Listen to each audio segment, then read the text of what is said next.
Welcome to Almost Here, Round the Corner Future Technology podcasts with Richard Jacobs. Future technologies poised to transform our lives for better or worse are the focus of this podcast. Almost here means these technologies are now here and starting to be used, or just around the corner, from Bitcoin to artificial intelligence, 3D printing, blockchain, virtual reality, and more. Hello, everyone, and welcome to Future Tech Podcast. I'm your host, Juliette Lamar, and we have with us today Jacob Andra. He is the CMO at Soma. Welcome, Jacob. Thanks for having me, Juliette. Absolutely. So give our listeners a little insight, starting off with exactly what Soma is. Okay, so Soma actually is a sort of acronym for social marketplace. That's where we derive the name. And it is a marketplace where users can buy and sell directly from each other. It has a few very key features that make it really stand out and that we think is going to make it very competitive and a big success and very disruptive to, what people are doing these days on traditional marketplaces, or even what other blockchain-based firms are trying to do. Oh, all right. Well, let us know what those things are. Oh, just get right into it. Okay. Get right into it. Okay. So I think one key thing is that first let's talk about a little bit about what problem we're trying to solve. And one of the things we're seeing is that users, to back up, social trading has always had a big social component. If you look way back to the marketplaces of our ancestors, it's always been face-to-face. You typically know who you're trading with or have some sort of a personal relationship that goes beyond the merely transactional. And, bartering and bargaining has always gone along with that as well.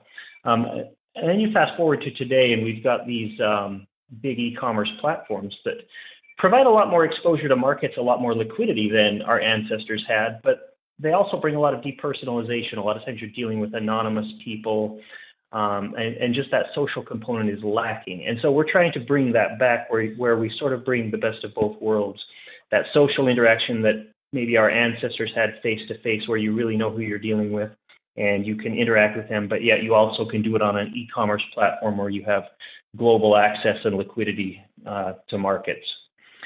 So I would say, and we can get into the details of that, but in broad strokes, I would say that social component is one major feature. And before getting into details, maybe I'll touch on a couple of the others.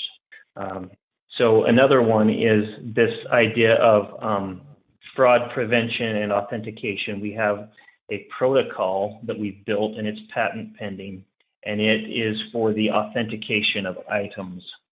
And so pretty much those two, this social functionality and this authentication protocol, are what are really going to make Soma a game changer.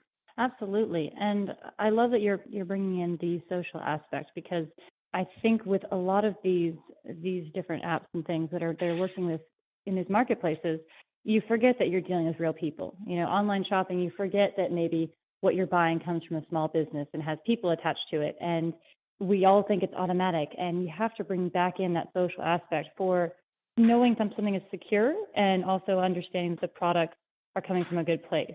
Exactly. And I should mention too that a third component of that is of a social interaction in a social marketplace. Oh yeah.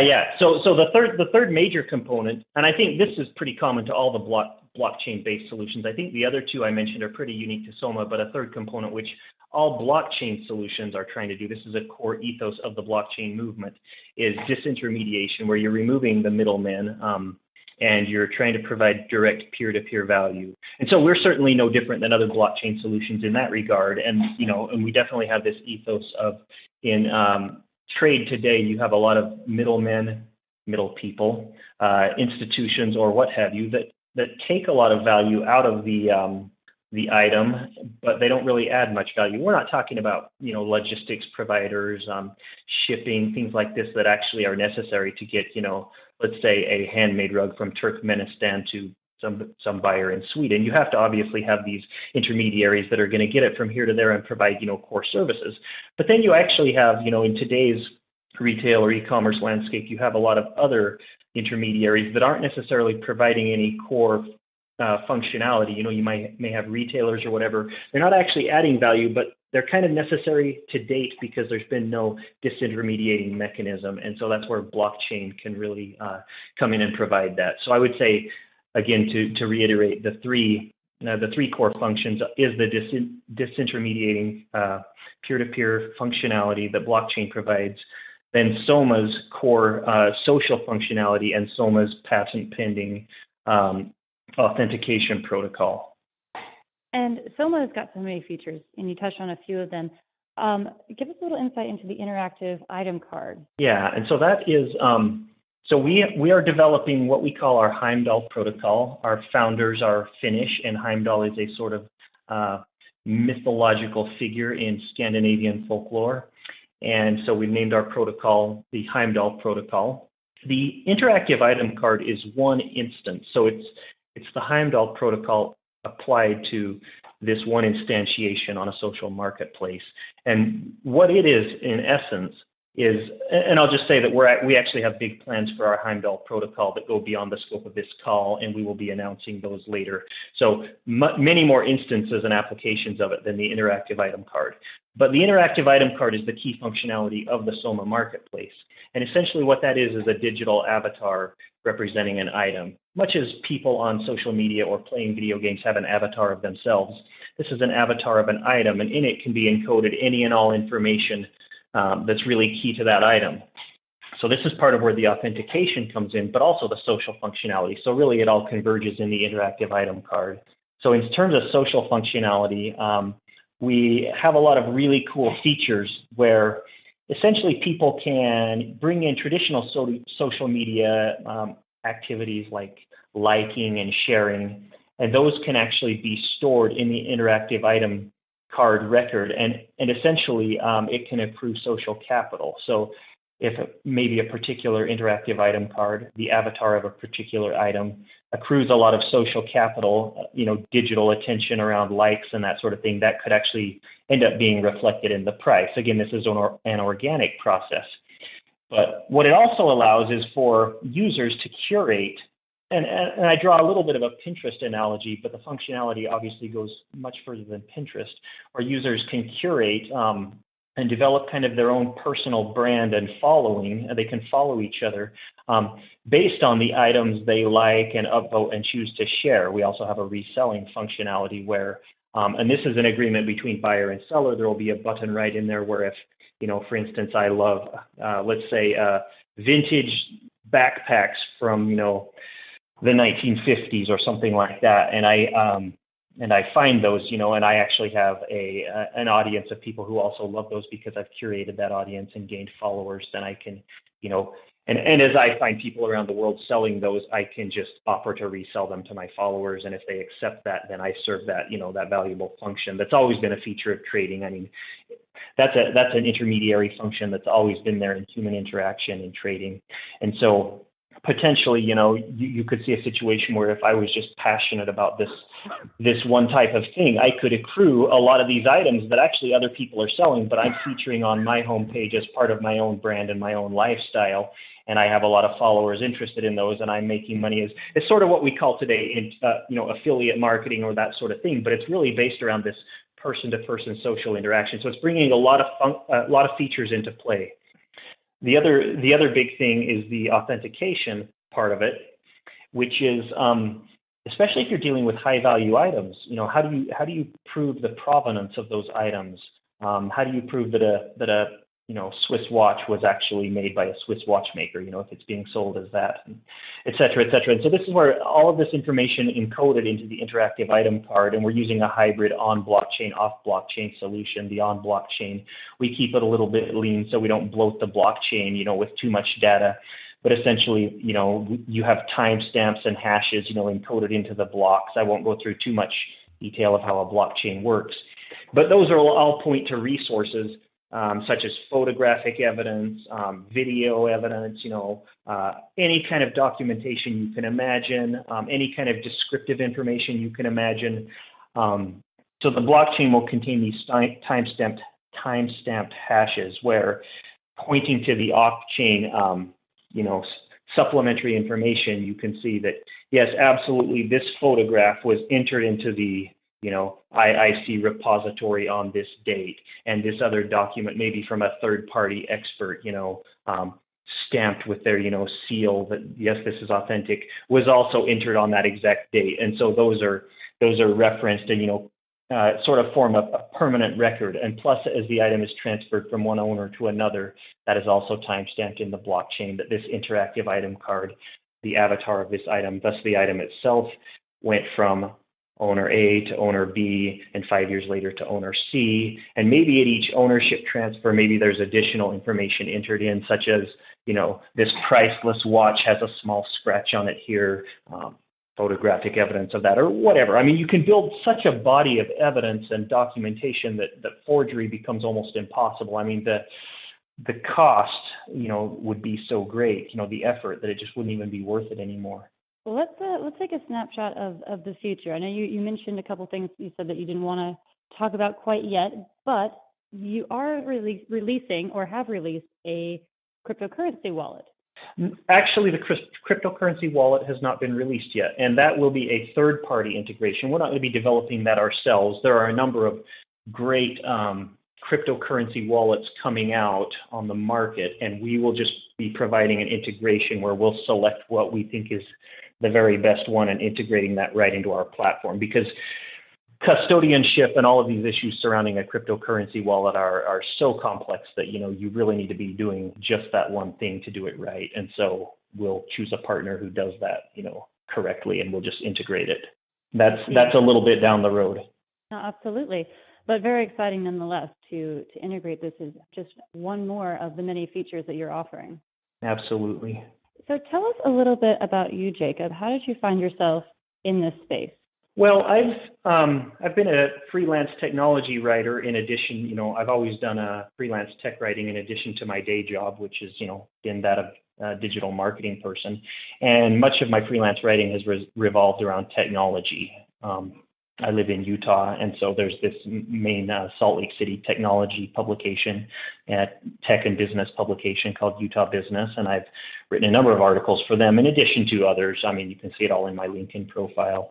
And so kind of as just being this tech writer, I've been aware of blockchain for many, many years, followed it, became an investor not too long ago, last year started dabbling in, buying some currencies and as a result of all this, just started becoming more and more aware of all of the different sort of things going on in the space, the different trends and things going on. And then, I got connected up with Yuka, who is the founder of Soma, and just in a very organic way kind of came on board as the chief marketing officer. That the company badly needed their message gotten out. And I will say, in terms of marketing, I mean, sometimes in blockchain marketing gets a bad rap where it's like, okay, you're just this snake oil person trying to hype up a project. You do see projects that have very little substance and a ton of marketing, and their valuations are just out the roof.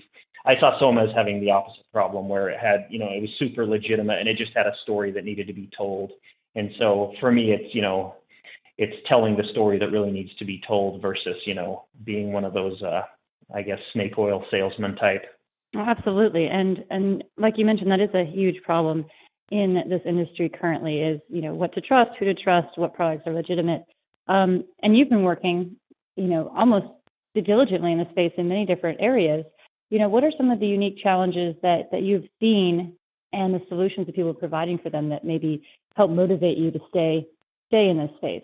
Well, I mean, in the space in general, I mean, it's so dynamic and constantly changing that I don't know that I could even speak to like the space in general. But I will say that what I like about working for Soma is, as I mentioned, marketing is really about telling stories. And I've told a number of stories, and I've worked for a number of firms. Usually there's some sort of technology type firm. And so, my job is always in every position, in every company I've worked for, is to really try to tell the story of that company. And I've never been as excited to tell the story of a company as I am with Soma. Now, it's not that those other, enterprises that I worked for were not legitimate, but they just weren't as truly disruptive. They didn't light me up in the same way that telling the story of Soma. I think this is really an underdog story, startup, and it's doing something truly disruptive. So this is a story that I just really, really love to tell. And I just think, as it catches on and people really see the vision that this has the potential to really be a game changer. But in the blockchain space in general, I mean, you have all these issues with, regulation. Each agency thinks that it somehow falls under their purview, and yet nothing's clear. So there's all this churn and all this uncertainty that has to settle out, and all of that is certainly a challenge as well.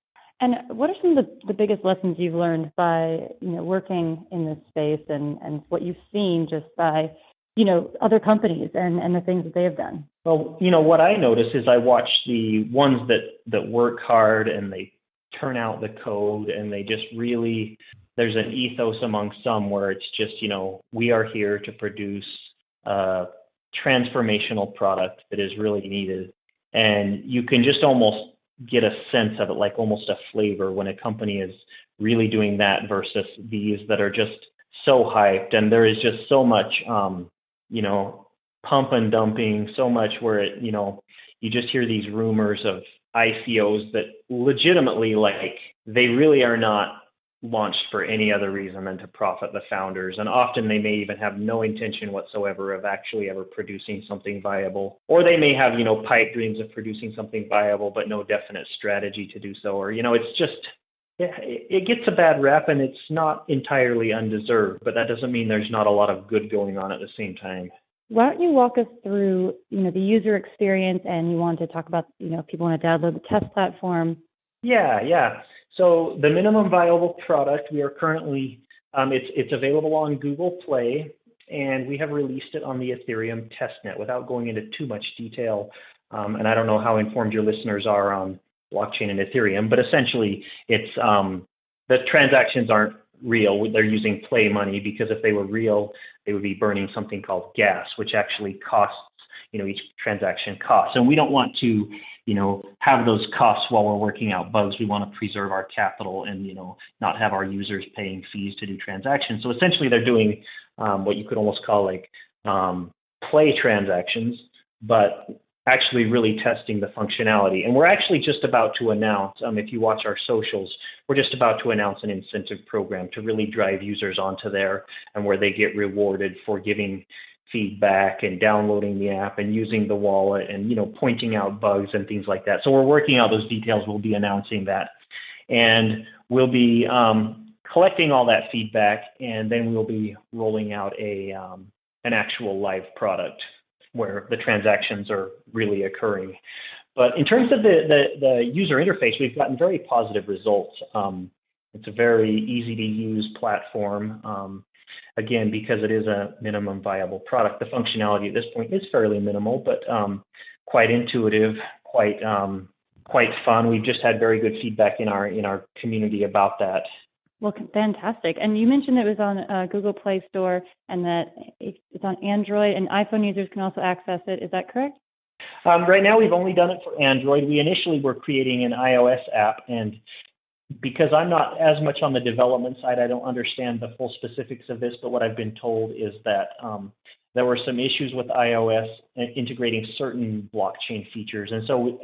And because we're targeting globally, in the US, iOS is big, but globally, Android has far and above, much more market share. So we just really decided to put our efforts on Android. But in the future, we will be developing a web app and relooking at iOS. And I think that Apple has made a few changes that will make it more friendly. But so right now, yes, it is Android. And you can download it on Google Play. Now, if you search Soma, you'll get a lot of different results, because there are many apps with Soma in the name. So you want to look at the one with our logo, which it contains a fox. And if you do Soma Social or Soma, Marketplace or something like that, I think it floats a little more to the top. And if they can find you on Google Play, if they want to follow your journey on social media or whatnot, how do they connect in that way? Yeah, so our website is soma.co. So it's not .com, it's .co, SOMA.co. And on there, if you scroll to the bottom, you'll see all of our channels. Telegram is our big community group where, most of the communication happens, but we also have a number of others. You can follow us on Twitter, Facebook, Reddit, LinkedIn, just any number of those social platforms. We're very active on them all, and you can usually when we post updates, we just post them across all of them. So you can follow us on your favorite channel. But, go to the website and you can just click on the logo for each channel and go right to it and keep up with us there. Fantastic. Well, Jacob, thank you so much for joining us here today on Future Tech Podcast and giving us a lot of really useful information about Soma and just the market in general. Hey, thanks. It's been a pleasure, Juliet. Thanks for having me. Oh, thank you so much. That was Jacob Andra. He is the CMO at Soma. That is SOMA.co. This has been Juliet Lamar for Future Tech Podcast. Thank you all so much for tuning in. You have been listening to Almost Here, Around the Corner Future Technology Podcast with Richard Jacobs. Subscribe to this podcast, post a review to discover more future technologies that are poised to transform our lives for better or worse, such as Bitcoin, artificial intelligence, 3D printing, blockchain, virtual reality, and more.